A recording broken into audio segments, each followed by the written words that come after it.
अस्सलाम वालेकुम। Comparative politics के हम चैप्टर नंबर 1 पे कुछ 4-5 वीडियोस बना चुके हैं। इसके अलावा दूसरे कंपैरेटिव पॉलिटिक्स के चैप्टर्स की वीडियोस भी बना चुके हैं, लेकिन आज दोबारा हम जो है चैप्टर 1 को डिस्कस करने जा रहे हैं, जो कि है इंट्रोडक्शन टू कंपैरेटिव पॉलिटिक्स। ठीक है, इसका जो इंट्रोडक्शन है या इसके अप्रोचेस हैं कंपैरेटिव पॉलिटिक्स की। तो शुरू वाली वीडियोस में जो हमने डिस्कस किया था कि कंपैरेटिव पॉलिटिक्स में हम क्या पढ़ते हैं। कंपैरेटिव पॉलिटिक्स में बेसिकली हम कंपैरिजन्स करते हैं। तो वो कंपैरिजन्स स्टेट टू स्टेट होती है, विद इन स्टेट भी होती है। स्टेट टू स्टेट की अगर बात करें तो हम किसी के स्टेट के इंस्टीट्यूशंस को कंपेयर करते हैं, उनकी पॉलिसीज़ को कंपेयर करते हैं, उनकी प्रेसिडेंशियल सिस्टम को कंपेयर करते हैं, उनके दूसरे जो सिस्टम होते हैं पार्लियामेंट्री सिस्टम को कंपेयर करते हैं। मतलब हर चीज़ को जो भी पॉलिटिक्स के रिलेटेड होता है उन सारी चीज़ों को हम कंपेयर करते हैं। ठीक है, कॉन्स्टिट्यूशंस आ गए, इंस्टीट्यूशंस आ गए, पॉलिसीज़ आ गए। ठीक है, तो ये सारी चीज़ें हैं, ये इसके हम क्या करते हैं, कंपैरिजन करते हैं कंपैरेटिव पॉलिटिक्स में। तो बेसिकली जो कंपैरेटिव पॉलिटिक्स में क्वेश्चंस वगैरह की बात होती है कि किस तरह के क्वेश्चन पूछे जाते हैं कंपैरेटिव पॉलिटिक्स में और उसके आंसर्स किस तरह से दिए जाते हैं। तो सबसे पहले अगर आपने अपनी मतलब बेसिक जो क्लासेस से आप पढ़ते आ रहे होंगे कि क्वेश्चन आता है कि फर्स्ट लिस्ट द फर्स्ट डब्ल्यूज वर्ड्स, या किसी ऐसे क्वेश्चन पूछे जिसमें शुरू में डब्ल्यू आता हो। तो ऐसे 5 क्वेश्चन हमारे पास आते हैं जिससे हम क्वेश्चन करते हैं, वो है who, what, where, when and why. ठीक है, तो इस तरह से ये एक लिस्ट होती है। और दूसरा एक और इनके अलावा एक दूसरा क्वेश्चन आता है हाउ वाला, कि who was there, who was he, what was the time या व्हाट वाज द डेट। और कुछ होता है where were you, where have you been. ठीक है, और दूसरा होता है when he did this, when that happened. और ये इस तरह के कुछ क्वेश्चन होते हैं। और व्हाई दिस थिंग हैपन, और ये सारे ये चीज़ें होती हैं। दूसरा क्वेश्चन हम करते हैं हाउ से, जो हमारा क्वेश्चन स्टार्ट होता है।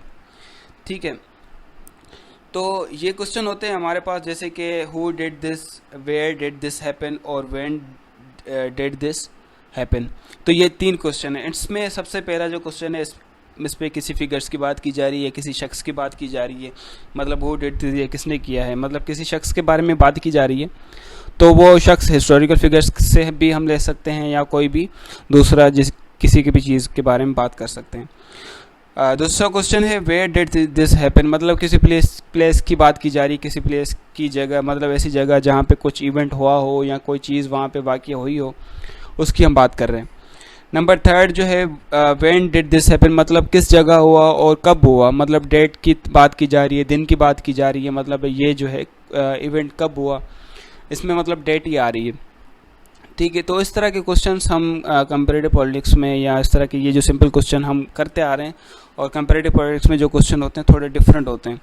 अब वो किस तरह से होते हैं वो भी हम बात करेंगे अभी थोड़ा आगे चल के, क्योंकि ये वीडियो जो है डिटेल में होने वाली है।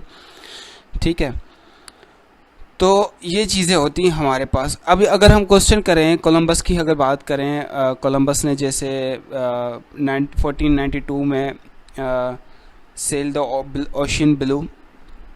ठीक है, तो Columbus set sail in 1492 and discovered the new world. अब इस पे भी क्वेश्चन पूछे जाएंगे, और इस पे क्वेश्चन किस तरह से पूछे जाएंगे कि हु, मतलब ये है कि अगर हमारे पास आंसर है कि कोलंबस ने कब जो है ओशियन ब्लू जो है वो सेल किया था, तो क्वेश्चन ये इन 1422।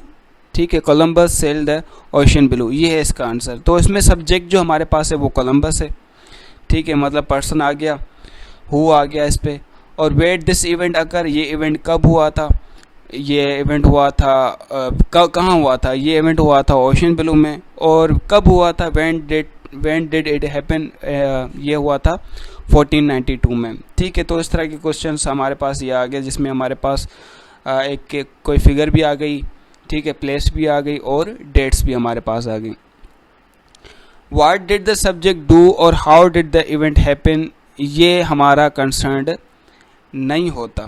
ठीक है, within one easily remember rhyme we have answer to host of basic questions of course the same. अब अगर दूसरा क्वेश्चन हम देखें इसी के मुतालिक, इसी के मतलब जिसमें डेट भी आ रही हो, जिसमें कोई फिगर भी आ रही हो, या कोई प्लेस भी आ रही हो। जैसा कि है in 217 Emmanuel Macron was elected president of France. अब यहाँ पे एक फिगर भी आ गई, जैसे कि सब्जेक्ट है मैक्रोन और प्लेस आ गई फ्रांस और डेट आ गया हमारे पास 2017। तो इस तरह की हम जो है बात करते हैं कंपैरेटिव पॉलिटिक्स में, और थोड़ी डिफरेंट चीज़ें हम इस पे एनालाइज करते हैं और इनकी कंपैरिजंस वगैरह भी करते हैं। ठीक है, लेकिन जो कंपैरेटिव पॉलिटिक्स की हम बात करते हैं तो कंपैरेटिव पॉलिटिक्स में हमारा जो क्वेश्चन स्टार्ट होता है वो होता है वाई से। ठीक है, और हमारा जो आंसर स्टार्ट होता है वो होता है बिकॉज से, क्योंकि बिकॉज जो टर्म है वो कॉज से निकला हुआ है, तो इसमें ज़रूर कॉज की बात की जा रही है। और हमारा क्वेश्चन जो है वो एक कॉज पूछ रहा है कि क्या कॉज है कि ये चीज़ हुई। ठीक है, क्या कॉज है कि ये चीज़ होगी, या क्या कॉज है कि ये चीज़ हो चुकी है। सही है, तो इस तरह की हम बात करते हैं कंपैरेटिव पॉलिटिक्स में। और हमारा जो आंसर होता है वो होता है एविडेंस के मुतालिक, और एविडेंस हमारे पास दो होते हैं, एक होता है एम्पेरिकल, दूसरा होता है नॉर्मेटिव। अब इस पे हम ज़्यादातर थोड़ी इस पे डिटेल में बात करेंगे कि एम्पेरिकल क्या होता है और नॉर्मेटिव क्या होता है। तो हमारा जो बेसिक कंसर्न होता है कंपैरेटिव पॉलिटिक्स में वो होता है एम्पेरिकल। ठीक है, एम्पेरिकल की हम बात करते हैं कि चीज़ें क्यों हो रही हैं और किस तरह से हो रही हैं। अब नॉर्मेटिव का मतलब ये होता है कि चीज़ें किस तरह से होनी चाहिए। तो ये हमारा कंसर्न नहीं होता कि कंपैरेटिव पॉलिटिक्स में हम ये बात करें कि हमारी राय पूछी जा रही हो, या हम अपनी राय दें कि ये चीज़ें किस तरह से होनी चाहिए और किस तरह से हो रही हैं और किस तरह से होनी चाहिए। हमारा कंसर्न ये होता है कि ये चीज़ें जिस तरह से हैं उनको उसी तरह से रहने दें, और जो चीज़ें हैं वो उसी तरह से चलती रहें। सही है, ये हमारा कंसर्न होता है, और हम उस पर ज़्यादातर बात नहीं करते। हमारा जो होता है बस एम्पेरिकल पे होता है। तो इस क्वेश्चन का आंसर देने के लिए हम जो है वो कंपैरेटिव पॉलिटिक्स में फैक्चुअल एविडेंस पे बात करते हैं। फैक्चुअल एविडेंस हमारे एम्पेरिकल एविडेंस होते हैं। ठीक है, और कॉजेज़ हमारे कुछ अगर कोई फॉर सपोज एक केस स्टडी है उसकी हम बात करें तो उसका कॉज एक भी हो सकता है, उसके केसेस कॉजेज ज़्यादा भी हो सकते हैं। ठीक है, मल्टी कॉजुअल भी हो सकता है वो केस, और मोनो कैजुअल भी हो सकता है वो केस। ठीक है, तो मेजर क्वेश्चन जो हमारे पास पूछे जाते हैं वो मतलब कंपैरेटिव पॉलिटिक्स में वो होती हैं कि why are some countries democratic others और नॉट। अब इसके पीछे भी बहुत सारे कॉजेज हो सकते हैं। ठीक है, जैसे कि पाकिस्तान की बात करें, इंडिया की बात करें, यूनाइटेड स्टेट्स ऑफ अमेरिका की बात करें, ऐसी बहुत सी डेमोक्रेटिक स्टेट्स की बात करें, तो अगर हम इन तीनों स्टेट्स को आपस में कंपेयर करते हैं तो सबसे पहले जो टॉप पे डेमोक्रेसी आती है वो आती है यूनाइटेड स्टेट्स ऑफ अमेरिका की। देन नंबर 2 पे जो डेमोक्रेसी आती है, सो कॉल्ड डेमोक्रेसी अगर हम कहें, वो आती है इंडिया की। फिर उसके बाद पाकिस्तान की हम बात करेंगे। पाकिस्तान की डेमोक्रेसी पीछे क्यों है? अब इसके पीछे बहुत से कॉजेज़ हो सकते हैं, कोई एक कॉज नहीं हो सकता। बहुत से कॉजेज़, फॉर सपोज हम कहते हैं यहाँ पे लीडरशिप अच्छी नहीं है, करप्शन बहुत ज़्यादा है, और यहाँ पब्लिक अवेयरनेस बहुत कम है। बहुत से कॉजेज़ हो सकते हैं ना इसके पाकिस्तान की लो लेवल ऑफ डेमोक्रेसी के पीछे। ठीक है, दूसरा है why some countries are rich and others are not. अब इसके पीछे भी बहुत से कॉजेज़ हो सकते हैं कि क्यों बहुत सी कंट्रीज़ रिच हैं और क्यों बहुत सी कंट्रीज़ पुअर हैं। सही है। नंबर 3 है why do countries have different institutions and forms of government. बहुत से इसके पीछे कॉजेज़ हो सकते हैं। Why do countries have different policies in a variety of areas. Same thing, बहुत से इसके पीछे कॉजेज़ हो सकते हैं। Why do some social regulation succeed and endure while others fail. इसके पीछे भी बहुत से कॉजेज़ हो सकते हैं। ठीक है, तो इस तरह के क्वेश्चन ये कंपैरेटिव पॉलिटिक्स में होते हैं। और इस पे हम किस तरह से बात करेंगे? हम एविडेंस करेंगे, एविडेंस की बुनियाद पे बात करेंगे, ऑब्जर्वेशन भी उसकी बुनियाद पे बात करेंगे, एम्पेरिकल एविडेंस की बुनियाद पे बात करेंगे। ठीक है, तो ये सारी चीज़ें हमारे पास होती हैं और उसकी बुनियाद पे हम रिसर्च वगैरह करेंगे, फिर उसके बाद जाके हम इनका आंसर देंगे। और हमारा आंसर कौन से वर्ड से स्टार्ट होगा? वो स्टार्ट होगा बिकॉज से। ठीक है, और ये भी अगर हम क्वेश्चन करें कि फ्रांस ने इराक़ की वार में क्यों पार्टिसिपेट नहीं किया था, इराक़ को क्यों सपोर्ट नहीं किया था, ये चीज़ें, तो इसके पीछे भी बहुत सारे कॉजेज़ हो सकते हैं। ठीक है, तो ये सारी चीज़ें हैं कंपैरेटिव पॉलिटिक्स में। अब आते हैं एम्पेरिकल आर्ग्यूमेंट्स और वर्सेस नॉर्मेटिव आर्ग्यूमेंट। जैसे कि मैंने बताया कि हम जिस चीज़ का अब हम अगर फॉर सपोज क्वेश्चन पूछा गया है तो हम उसका आंसर किस हिसाब से देंगे, हम उसका जो आंसर देंगे एम्पेरिकल एविडेंस के या एम्पेरिकल आर्ग्यूमेंट से देंगे। ठीक है, तो कुछ इश्यूज जो है राइट भी हो सकते हैं, गलत भी हो सकते हैं, related to the issues of causal और एम्पेरिकल आर्ग्यूमेंट्स। ठीक है, versus normative arguments. In this text we mainly address empirical arguments, हम ज़्यादातर एम्पेरिकल आर्ग्यूमेंट्स की बात करेंगे, नॉर्मेटिव आर्ग्यूमेंट्स की बात हम नहीं करेंगे, क्योंकि हमारा ये कंसर्न नहीं है कि चीज़ें किस तरह से होनी चाहिए, हमारा ये कंसर्न है कि चीज़ें इस तरह से क्यों हो रही हैं, अगर कोई चीज़ है तो क्यों हो रही है, उस पर हमारा काम है रिसर्च करना और हमें उन पे बात करना। सही है, तो ये है मतलब हमारे पास empirical down from observation of the world, और नॉर्मेटिव है concern with specifying which sort of specific और इंस्टीट्यूशंस प्रैक्टिस और इंस्टीट्यूशन इज मॉरली और इथिकली जस्टिफाइड। फिर आते हैं हमारा कॉन्सेप्ट जो है कंपैरेटिव पॉलिटिक्स का। कंपैरेटिव पॉलिटिक्स में हमारे पास कुछ मेजर कॉन्सेप्ट आते हैं, जिसमें मेजर कॉन्सेप्ट्स में से हमारे पास सबसे पहले आता है फ्रीडम, डेमोक्रेसी, और डेमोक्रेसी में हमारे पास liberal democracy, electoral democracy, delegative democracy, और इसकी कुछ सब टाइप्स हैं। सब टाइप्स में justice, nationalism, constitutionalism, federalism, identity, gender relations और स्पेशल इंटरेस्ट और सोशल मूवमेंट्स, ये सारे क्या हैं, ये है कॉन्सेप्ट्स कंपैरेटिव पॉलिटिक्स में। अब इस पे एक एक करके अलग से हम बात करेंगे, लेकिन सबसे पहले हम ये सारी चीज़ें देख लें कि एक अच्छे कॉन्सेप्ट के लिए, एक अच्छी चीज़ के लिए क्या होना ज़रूरी है। फॉर सपोज डेमोक्रेसी है, तो अच्छी डेमोक्रेसी के लिए किस चीज़ की ज़रूरत है। अच्छी डेमोक्रेसी के लिए या अच्छे कॉन्सेप्ट के लिए हमारे पास जो चीज़ है वो है क्लियरिटी, दूसरा है कोहेरेंस, तीसरा है कंसिस्टेंसी, और चौथा है यूज़फुलनेस।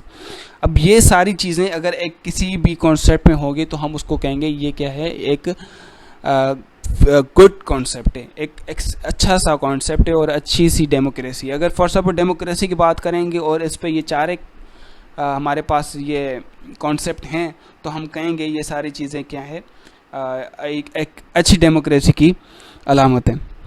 सबसे पहले है क्लियर और कॉन्सेप्ट जो है वो क्लियर होना चाहिए और कोहेरेंट होना चाहिए। ठीक है, तो फॉर सपोज अगर हम डेमोक्रेटाइजेशन की बात करते हैं, तो डेमोक्रेटाइजेशन का मतलब होता है कि एक रिजीम चेंज हो रहा है, डेमोक्रेसी से अथॉरिटेरियनिज्म से डेमोक्रेसी की तरफ जा रहा है, तो और भी ज़्यादा अच्छी डेमोक्रेसी होती जा रही है।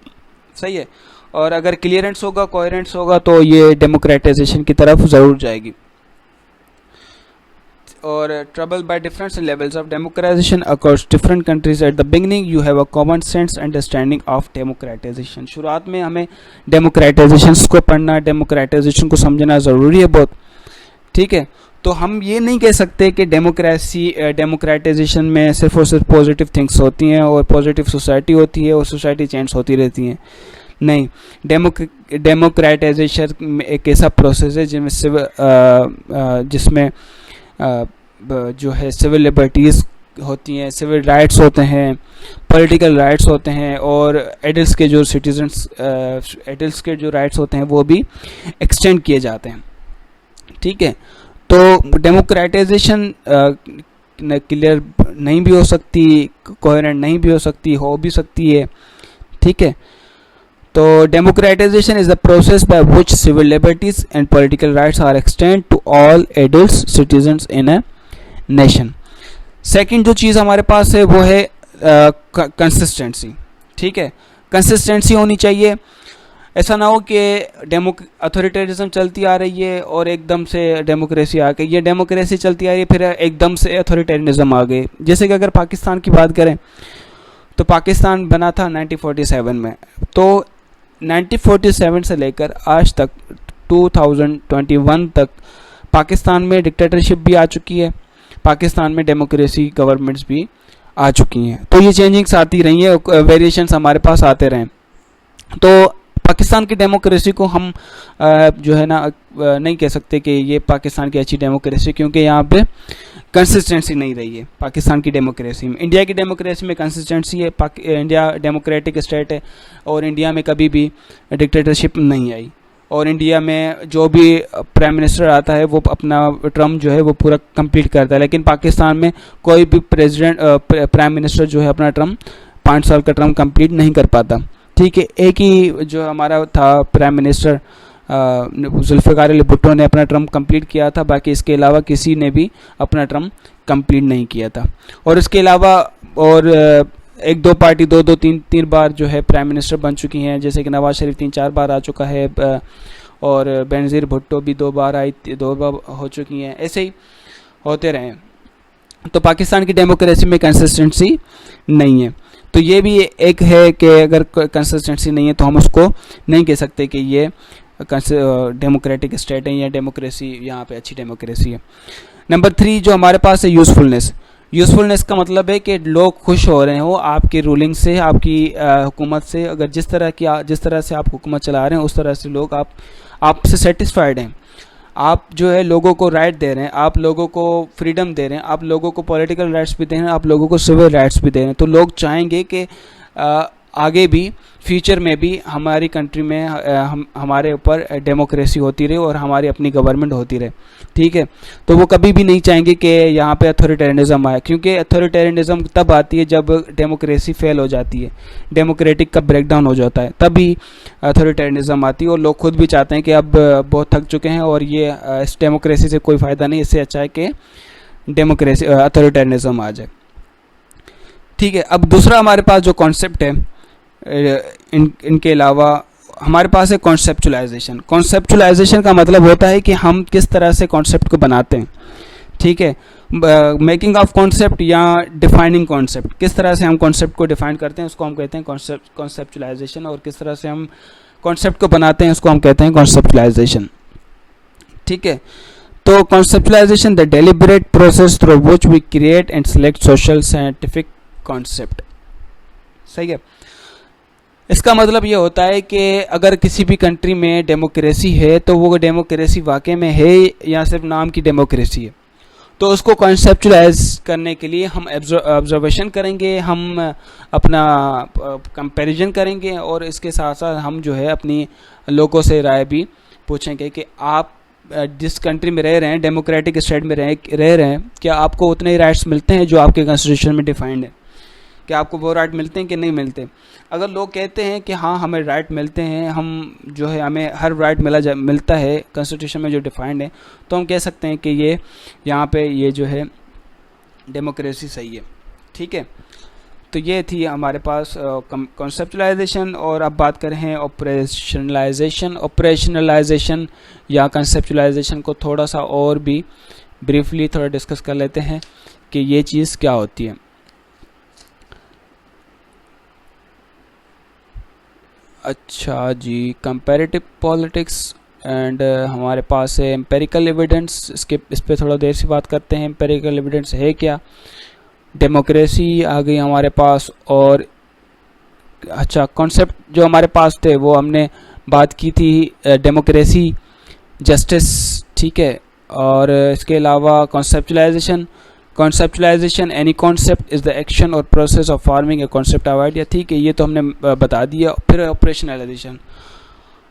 ऑपरेशनलाइजेशन का मतलब है कि मेजरमेंट ऑफ कॉन्सेप्ट। देखिए, अब कॉन्सेप्ट हमारे पास क्या था? डेमोक्रेसी थी। अब उनकी मेजरमेंट करेंगे कि डेमोक्रेसी किस तरह की डेमोक्रेसी है कि एक कंट्री में। ठीक है, तो ऑपरेशनलाइजेशन का मतलब होता है कि अगर किस तरह से हम जो है कॉन्सेप्ट को मेजर करते हैं और हम एबल बनाते हैं कि कॉन्सेप्ट को मेजर किया जाए। सही है, कि अगर फॉर सपोज एक स्टेट है, डेमोक्रेटिक स्टेट है, तो हमें किस तरह से पता चलेगा कि ये स्टेट जो है वो डेमोक्रेटिक स्टेट है? तो हमारे पास कुछ मेजरमेंट्स होंगी, कुछ क्राइटेरिया होंगे जिसकी बुनियाद पे हमें पता चलेगा कि ये जो स्टेट है वो डेमोक्रेटिक स्टेट है।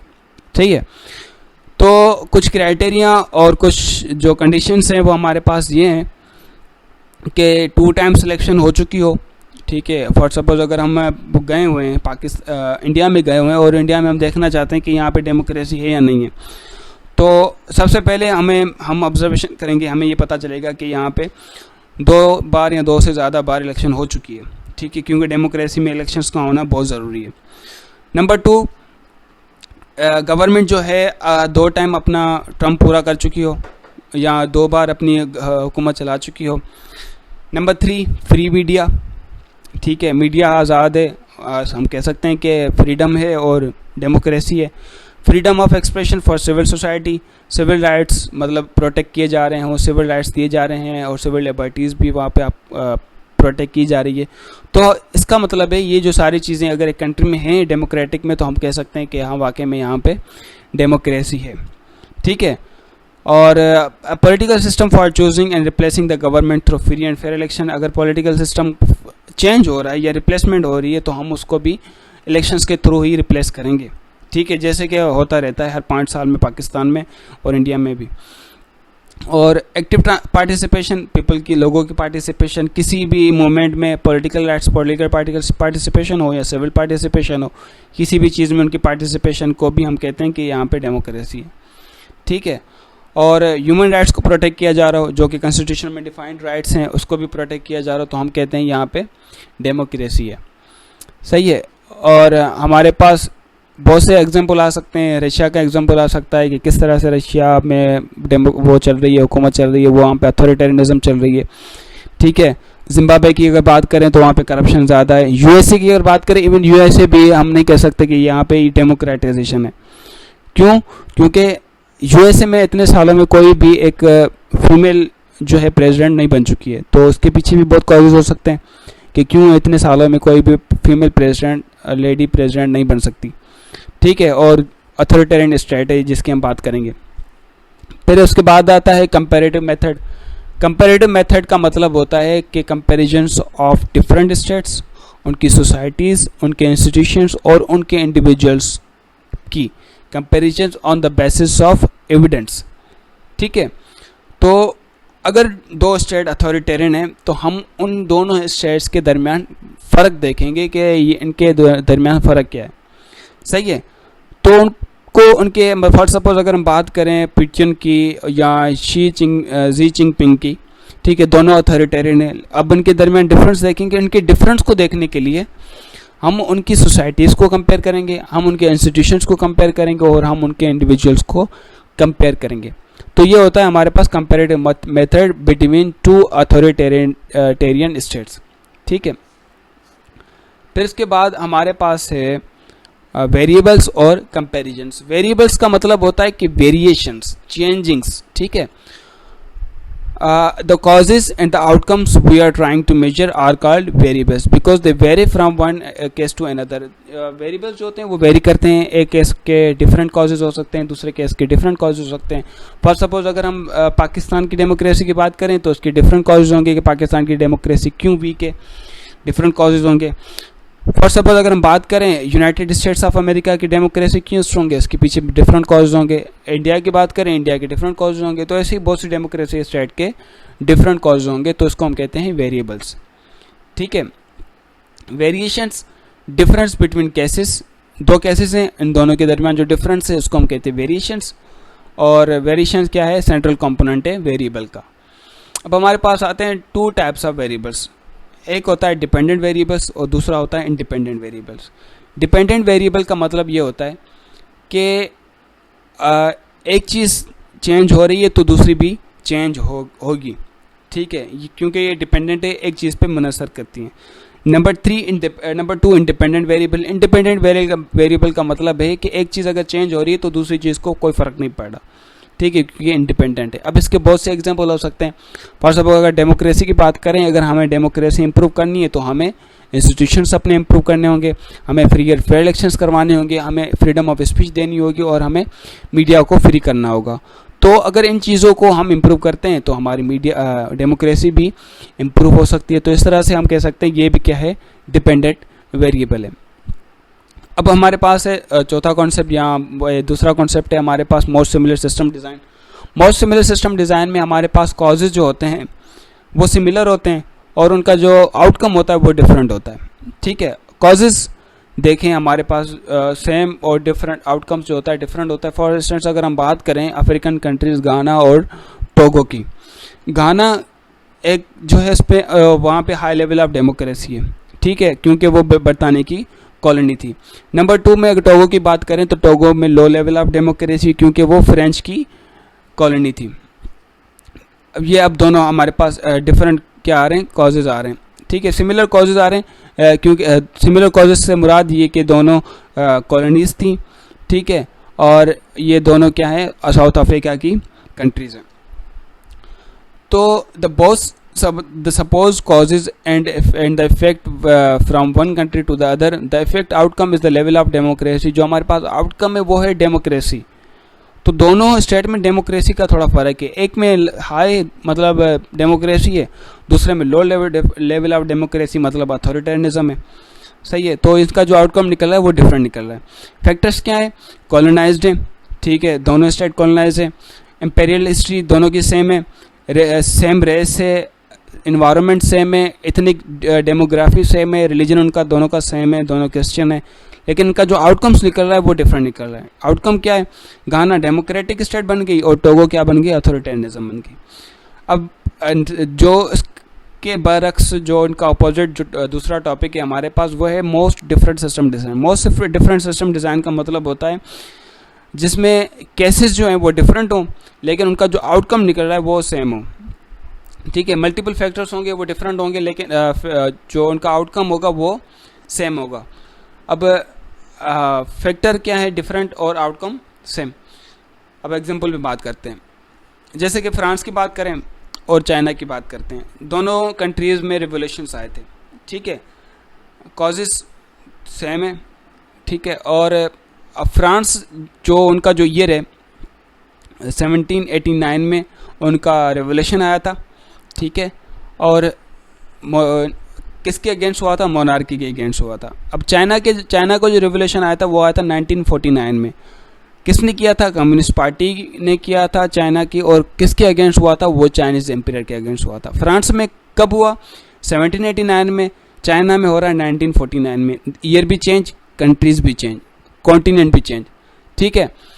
अब रिवोल्ट हो रहा है, फ्रांस में जो रिवोल्ट हो रहा है वो मोनार्की के अगेंस्ट हो रहा है, ठीक है, और चाइना में जो हो रहा है वो हो रहा है चाइनीज़ एम्पायर के अगेंस्ट हो रहा है। अब यहाँ पे दो जिसके अगेंस्ट हो रहा है वो भी डिफरेंट है, ठीक है। तो कंट्रीब्यूटिंग फैक्टर जो है वो डिफरेंट है इन दोनों कंट्रीज़ के, और आउटकम्स जो इनके सेम निकल रहे हैं। आउटकम्स क्या है, इनके जो रिवोल्यूशंस हो रहे हैं ना, वो रिवोल्यूशंस एक ही वजह के मतलब वो हो रहे हैं, एक ही वजह से हो रहे हैं, वो हो रहे हैं सोशल रिवोल्यूशंस। इन दोनों कंट्रीज़ में सोशल रिवोल्यूशंस हो रहे हैं, ठीक है। इनका कॉन्टिनेंट डिफरेंट है, इनकी पॉपुलेशन नंबर डिफरेंट है, इनके ईयर ऑफ रिवोल्यूशन डिफरेंट है, उनका रिजीम डिफरेंट है, लेकिन उनका जो आउटकम है वो क्या है, सोशल रिवोल्यूशन, वो क्या है, सेम है। तो ये था सारा का सारा चैप्टर हमारे पास कंपैरेटिव पॉलिटिक्स का इंट्रोडक्शन। और इसके अलावा हम जो आगे बात करेंगे वो है थ्योरीज, एविडेंस, और जो हमारा नेक्स्ट चैप्टर है थ्योरीज, हाइपोथेसिस एंड एविडेंस। तो ये थी सारी चीज़ें कंपैरेटिव पॉलिटिक्स में। कंपैरेटिव पॉलिटिक्स जिसमें हम कंपैरिजन करते हैं state to state, within state, और किस तरह के स्टेट्स की हम बात करते हैं और किस तरह से क्वेश्चन हम किस तरह के क्वेश्चन इसमें पूछे जाते हैं, ठीक है। तो हमने मोस्ट सिमिलर सिस्टम डिज़ाइन देखा, मोस्ट डिफरेंट सिस्टम डिज़ाइन देखा, इसके अलावा वेरिएबल्स और कंपैरिजंस देखे, और इसके अलावा हमने कॉन्सेप्ट को देखा। एम्पेरिकल एविडेंस की हमने बात नहीं की कि एम्पेरिकल एविडेंस का मतलब होता है कि हमारी जो भी चीज़ें हैं वो फैक्ट्स और फिगर्स पे डिपेंड करती हैं, ठीक है। एम्पेरिकल एविडेंस का जो होता है focus on the debate. Empirical evidence tells how things are, किस तरह से चीज़ें हो रही हैं। तो जैसे कि why Pakistan democracy is weak, there will be multiple causes. And comparative politics वो basically do analysis of and causes and effects. Empirical में हमारे पास हमारी ऑब्जर्वेशंस होती हैं, एम्पेरिकल स्टडीज़ होती हैं, और एम्पेरिकल एविडेंस होते हैं हमारे पास, ठीक है। एम्पेरिकल एविडेंस का मतलब ये होता है कि हमारी जो it is based on facts, figures, observes, ठीक है। इसके बाद हम कंक्लूजन ड्रॉ करते हैं और हमारी जो टोटल ऑब्जर्वेशन होती है वो बेस करती है हमारी स्टडीज़ पे। अब नॉर्मेटिव की बात करें, नॉर्मेटिव हमारी एविडेंस, ऑब्जर्वेशन और मेथोडोलॉजी की होती है, और एथिकल कंसिडरेशन होती है कि मतलब ये होता है कि चीज़ें किस तरह से होनी चाहिए, ठीक है। और इसमें यह है कि एथिकली और मॉरली जस्टिफाइड हैं या नहीं है। ये सारी चीज़ें हैं हमारे पास, नॉर्मेटिव और एविडेंस। ये था हमारा सारा टॉपिक कंपैरेटिव पॉलिटिक्स का।